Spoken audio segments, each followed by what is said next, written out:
everyone, welcome back to another Directors Educational Special. Here, we make learning easy. Please don't forget to like, subscribe, and ask questions. Let's get into class. Hola. All right. Yeah, good morning, class. This morning we'll be discussing about the subject economics. That is the definition and the basic concept of economics. And like I said in my last class, we have different views to economics, and that is why we have different people who give different definitions to this subject, economics. For example, Adam Smith, he defined economics in his own perspective. He said economics can be defined as an inquiry into the nature and causes of wealth of nations. That is how Adam Smith defined it. Different other economists, different people also define economics in their own perspectives, like Alfred Marshall, John Stuart Mill. And the most acceptable definition was given by a particular professor called Professor Lionel Robbins in the year 1932. So he gave the definition as a social science which studies human behavior as a relationship between ends and scarce which has alternative uses. Alternative what? Alternative uses. And because they have looked into this definition and they saw some things, some ingredients that made it to be generally acceptable, that is why they said no, we give it to this particular definition. For example, economics is a social science. You underline it. Very, very important word, embedded in the definition. At the same time, you look at which other one is important. Then, well, you can underline it is important. Then ends, then scarce means. Then which other one? Alternative uses. Now, economics is social science which studies human behavior as a relationship between ends, and scarce means, which has alternative uses. Why is this definition accepted? Number one, because it's social science. Economics is social science because it studies human behavior. That is why it is what? A social science. I've seen it in different questions. That why is economics a social science? And different options were there. But I was able to pick the correct answers because I know that economics is a social science because of what? It studies human behavior. So you need to get that right in case you see it in any other question. Then another thing you need to understand is that it studies human behavior. It's a social science because it studies human behavior. As a relationship between ends and scarce means, which has alternative uses. Ends in economics simply means what? Ends in economics simply means what? Wants. Very good. Ends in economics simply means wants. That is what you desire to have. If I give you higher education now and tell you, write everything you desire to have, you will continue to write everything, even till tomorrow.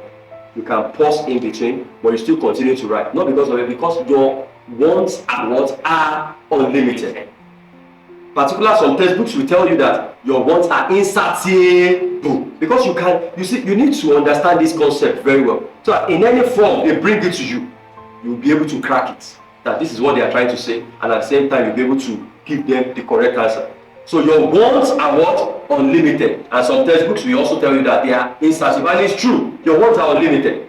If I give you a particular textbook, like I said, an exercise book, like I said the other time, that tell me your wants, you will continue to write. You want to buy a car, even what you don't need, you will continue to write. That is why it's also included in the definition, and they saw it that no, this definition is rich. You understand? So between ends and scarce means, and you know that ends in economics simply means your want. Then what does scarce means? The scarce means simply means the resources you have to satisfy that particular want, to buy it. Are you getting my point? And the reason why they are saying scarce means is because it's truly limited. The resources to satisfy your wants are limited, while your wants are what? Unlimited. You understand that's cool. The resources you need to satisfy your wants are limited, while your wants are unlimited or insatiable. So you need to get that right, that we have. And I want you to know, I saw it in another question, that who is the father of economics? Is Adam Smith. Adam Smith is the father of economics. I've seen it in questions, I think about 2 or 3 times like that. Then another thing you need to know is, the scarce means the limited resources, which has what? Alternative uses. Alternative uses simply means you can put your resources to many use. Are you getting it? You can put your resources to many use. Before we got to this place, they were using this place as an hospital. That's what the mother and child hospital, this place was. But when we came around and the man had his own permanent site, he moved to his permanent site. And when we were looking for a place to use for tutorials, we decided to rent this place. And that is why we are now teaching people within this particular building. Alternative use. So you can use a particular thing in different ways. Next time, maybe next year, we will decide that we are not using this place again. That I want to plant maize in this place. Are you getting what alternative use? So you can decide to use anything you have for different purpose. That is the meaning. So social science, because it studies human behavior. As a human behavior, you know that the normal human behavior, that is economics. Then, between ends and scarce means. Another thing you need to understand about your wants is that we have different, is into two dimensions. We have wants, and at the same time, we have need. Your wants are what you desire to have. Are you getting my point? They may not even be needed. They may not be compulsory. Are you getting what I'm saying? But your need is what you need to survive. Are you getting what I'm saying? You need it to survive. For example, maybe your need, your shelter, your clothing, your which other one? Yeah? Your clothing, your shelter, and what? And food. Can you do without food? You can't do without food. So food is need. I remember vividly some times ago when I needed something, and I told my hands, I said, mommy, I want this, I want that. I was telling her that I wanted something. He said, Femi, come. I know you have many wants. I don't want to deal with your wants. I want to deal with your need. What exactly do you need? I can't forget. Then I sat there and said, need, it's true. I need this. I need that. I discovered that the needs are not really as many as your wants. And that is what she actually made me to realize. That your need cannot be this long, because my list of wants, it was very long. So when I said, tell me what you need. That was the time I knew that there is a difference between your want and your what and your need. So it's very important you get that clear, because these are the questions that do come out in economics. So economics is a social science because it studies human behavior as relations between ends and scarcity, which has alternative uses. So that is all about the definition of economics. And like I said the other time, your end simply means what? Want. Your wants. Very good. Then scarce means the limited resources. Then let me tell you about this scarce means. There is another perspective to it too. Now, there may be scarcity of vegetable during what? During dry season. During dry season, there may be scarcity of what? Vegetable, because it's in limited supply. But to a very grounded economist, some things may be scarce to you because you do not have money to buy them. Are you getting what I'm trying to say? For example, as when you were coming to the tutorials this morning, you understand? When you were coming to the tutorials this morning, you passed through some places where they were selling vehicles. Are you getting different cars, different brand of cars? You can even see, I know you would have even seen Range Rovers, different models of car. But do you have resources to buy them? You don't have. Automatically, that commodity is scarce to you. You understand? So there is scarcity relative to demand in economics. When you cannot buy a particular product, that thing is scarce to you because you don't have money to buy it. You understand what I'm saying? And that is why when we get to the aspect of demand, we talk about effective demand. Effective demand, when you have the willingness and the ability to pay for that particular commodity, that becomes effective. But something is scarce to you. Number one, maybe it's a limited supply. Are you getting what I'm saying? But to a very grounded economist, something is scarce to you because you could not afford to buy those things. I believe it's clear. Yes. Then another thing I want you to understand before moving to the basic concept is this. I want you to know that the reason why economics is being studied is because of scarcity. That's jam questions. At times I've seen it in O-level questions. The problem of economics is what? Is scarcity. Very, very important. If things are not really scarce, why are we studying? We don't need to bother ourselves. Are you getting what I'm saying? To study economics, why are we? Because you have everything. Why do you need to plan? Why do you need to rationalize? Are you getting it? So the reason why we study economics is because of scarcity. Very important. So now, let's move to the basic concept. The basic concept of economics. The basic concept. Number one, we have wants. Number two, we have scarcity. Number three, Choice. opportunity cost. What else? Choice. We have choice. Choice. We have scale of preference. We have, after discussing this, we'll solve past questions. I have 10 to 15 questions, we solve together and you tell me the answers. Now, look at this concept. These are the basic concept of economics. You understand? We have wants, we have scarcity, we have opportunity cost, we have choice, we have scale of preference. You understand? We will take it one after the other. I've seen it in different O-level questions that I get my point. Tell us what you understand by the basic concept of economics. You can define it after listing it. You know, some people will tell you list and explain basic concept of economics. If they tell you list and explain, you first list, then you start to explain. You understand? So you need to know how to answer questions very well. But when you understand this concept, no matter how they bring the questions, you'll be able to tackle it. That is why don't be cramming. Understand the basic things about that particular subject. There is no course that is difficult. You understand? What you have to do is to understand that concept. When you understand it, any way they bring the question, because there are no new questions, that's a fact. You understand? If you understand this concept and you solve as many as possible questions, then you will be able to, you are good to go. And economics is booster. You understand? When you write your JAM, you should not have less than 80 something. When you understand very well. If you write your WAEC, A1 is so easy.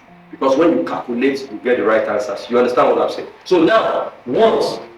We have explained the other time that your wants are what you desire to have. And your wants are what? Is it limited or unlimited? Your wants are unlimited. You understand? What you desire to have. Like I told you, there are two perspectives to it. We have want, we have need. Your need are what you can do without. You understand? Like food, clothing, shelter that I explained the other time. Then secondly, your wants are you just desire them. I guess what I'm saying. Maybe as young as you guys, you can decide to have cars, to have, you know what you want. So that is all about the wants. As easy as that. So the basic thing you need to understand about your wants is that your wants are unlimited. They are unlimited. They are insatiable. You can't satisfy them. As rich as Dangote is, Dangote's wants, will still be many. Because they will always want to aspire more. So it's very important. Then scarcity. Scarcity as well is the limited resources you have on you. You understand? The limited resources you have on you. The limited resources you have on you. And that is why some people, if they don't have much in their hands, they go extra mile to do yahoo yahoo so that they can have much to satisfy. But with the yahoo yahoo they are doing, they can't still satisfy their wants. With the legal business they are doing, they can still satisfy their wants because our wants are insatiable. So you don't need to involve yourself in any illegal activities. So all you need to do is to do the right thing at the right time. Whatever you know you need, satisfy them and everything will work out fine. So your scarcity, when we talk about scarcity, the limited resources on you, are you getting what I'm saying? And like I said the other time, things may be scarce to you relative to demand for them. If you can't buy a particular product, even though it may be available, it is still scarcity. Are you getting what I'm saying? It is still what? It is still scarcity. Then opportunity cost. Opportunity cost. When we talk about opportunity cost simply means what? Forgone alternative. Are you getting what I'm saying? It simply means forgone what? Forgone alternative. What you have actually left on board. Please get that into your head. What you do, because they can. I've seen different questions. We'll solve some questions when I'm done now. I've seen different questions they asked. They were twisting it. But if you understand the concept, you will know what they are actually talking about. So when we talk about opportunity cost, what should come to your head first is that it is whatever that is left on box. What you decide not to buy. For example, maybe I left my house and I left my house for a particular place, maybe to buy Bonvita and Milo.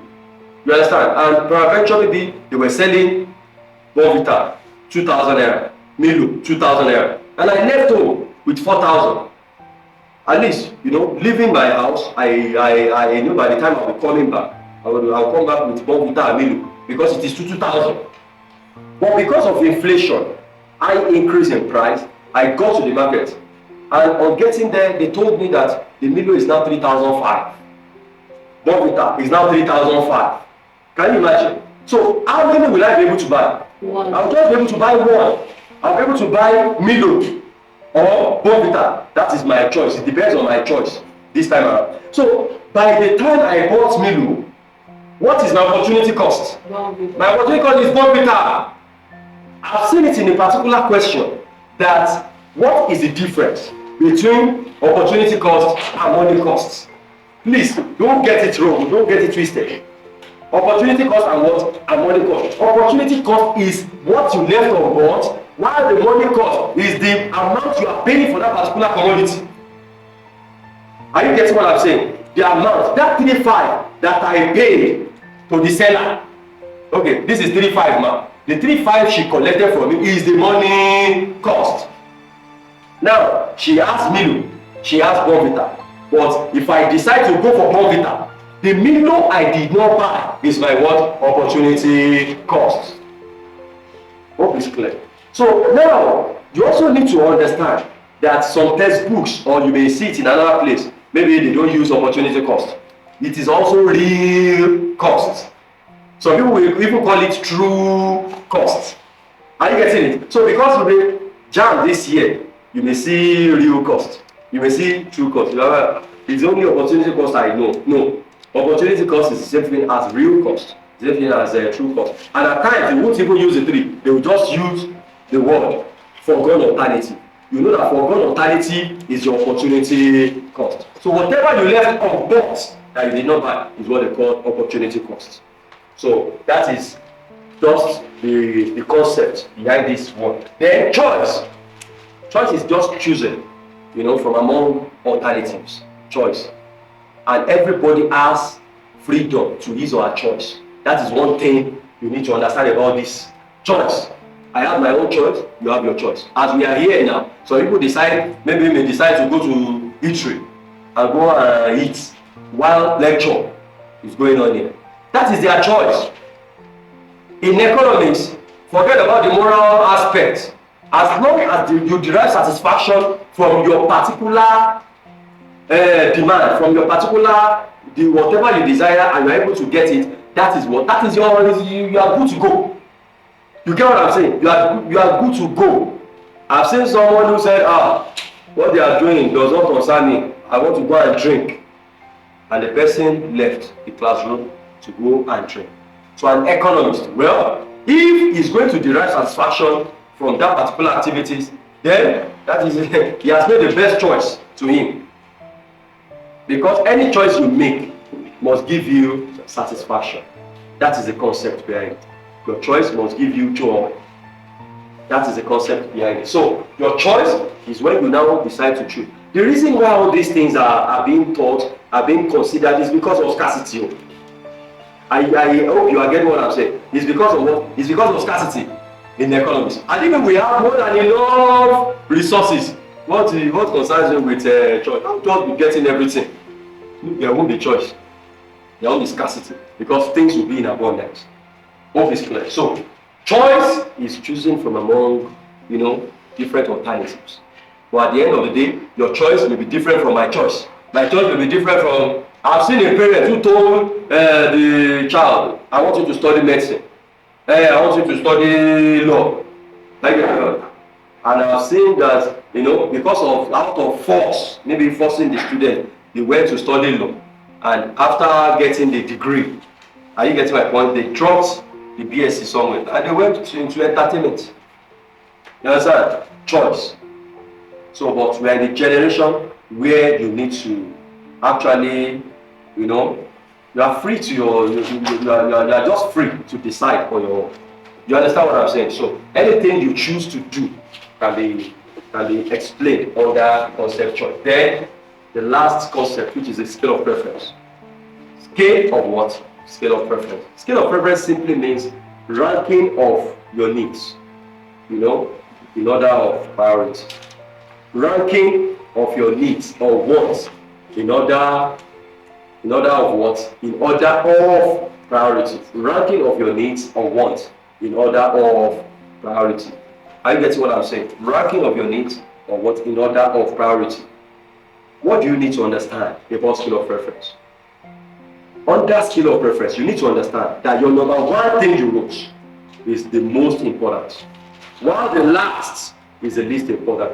For example, if I decide to buy biro, pencil, what else? What can I need again?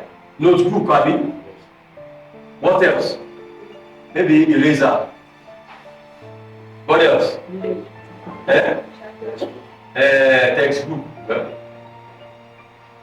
Now, if I decide to add this, are you getting what I'm saying? And let's say they said this one is 50 naira. Let's say this one is 30 naira. You understand? Let's say this one is 100 naira. Let's say this one is how much? Let's say 20 naira. And this one maybe 500. You understand? So now, how much is everything? 50 plus 30, 80. 80 plus 20. 700. That's the 700, everything. I mean. Yes. Now, everything, considering everything is 700. But personally, I do not have more than 300 because of the limited resources, because of scarcity. I get my point. All I had on me, was just 300. Do you know that I can't satisfy everything? That is why I need to get my scale of preference, done. Scale of preference, you will now consider what are the things that I need most. You understand? So the things you need most will be your number one, and the least will be down. And one thing about scale of preference is that your scale of preference will be different from mine. Me, I can tell you that what I need most, is a notebook. You can tell me it is eraser. Another person can tell us pencil. Another person can tell us biro. So it depends on everybody's wants. Everybody, you have opportunity to decide on your own, depending on the limited resources you have. So it's because of the limited resources. Everything costs 700, but I'm having 300 naira, so I can't buy everything. So I need to come up with scale of preference. Automatically, those I did not buy will be my what? The opportunity cost. Yeah. The ones I left on board to be my opportunity cost. So then any one that I'm buying is part of my choice. Are you getting it? So and you don't have any problem. It's my own choice. My choice is different from your choice. Everybody, you understand, has his own choice. So that is all about the basic concept of economics. You understand? So now we solve some questions. I have 10 or 15 questions to solve. Give me the last question. I will read the questions to you, then you answer me. Give me the correct answer from the options. Let's just solve 10 questions. Now, economics is called a social science because it is. I'll read the options. Then you tell me the correct answer based on what I've actually taught you this morning. Economics is called a social science because it is a branch of social studies. B, a study of the ways man devises to satisfy his unlimited wants from limited resources. C, a dismissal science in the Malthusian sense. D, governed by scientific laws. E, the study of human wants by means of scientific methods of observation. What is the answer? E. E, the study of human wants by means of scientific methods of observation. That can't be the answer. Let me read the options again. Study of the ways man devises to satisfy a branch of the social studies. Can it be? No. B, a study of the ways man devises to satisfy his unlimited wants from limited resources. Can that be the answer? That's the answer. You understand? How man, any which way, you are the one that knows how to satisfy your wants. So any means you devise to satisfy all your limited wants with the limited resources. That is That is economics. You understand? That is why it is called a social science. Very important. That is that. Number two, the second one. They said, which of the following is not strictly included in the study of economics? Which of the following is not included in the study of economics? Which of the following is not strictly included in the study? They said strictly included. Are you getting it? It's distractions. Then A, the study of wants. Is it one of the ways we study economics? The study of wants. Is it part? Yes, because it's basic concept. Then B, the study of choice. Yes. C, study of scarcity. Yes. D, whether a particular want satisfies a good or bad purpose. E, the study of substitution. Which one is D? Whether a particular want satisfies a good or bad purpose. That is not strictly, part of the reasons why we study economics. Are you getting what I'm saying? Yes. So every other, all the rest, they are part of the reasons we study economics. That one is distraction. The study of substitution, what are you trying to talk about? The study of constitution, what are you trying to talk about? Yeah, very good. The study of substitution is everything as opportunity cost. Because you have to substitute. You are buying one instead of another. And it's because you have limited resources on you. So when you buy one, the one you did not buy is opportunity cost. Then, let's check the next question. Number 3. Opportunity cost is the dash. A, price of scarce goods. B, resources required for making a commodity. C, cost of luxury goods. D, accrual of financial losses by chance. E, alternative that is foregone in order to satisfy a want. Alternative that is foregone to satisfy a want. Alternative that is foregone in order to satisfy a want. You are getting it. I love that. Then, the next question. An economic problem arises. An economic problem arises when A, manufactured goods are in short supply. Hope you got the question very well. An economic problem arises when the only problem economics arise. A, manufactured goods are in short supply. B, money is in short supply. C, buyers are many. D, sellers are few. E, scarcity and choice are involved. Very good. Scarcity and choice are, that is, those are the reasons we study economics. Scarcity and what? And choice. It's because there is scarcity. That's why we have to look at economics. And because that scarcity, is active, what do we have to do? We have to make choice. You understand what I'm saying? So, very important, you got it. Then, the next question, number 5.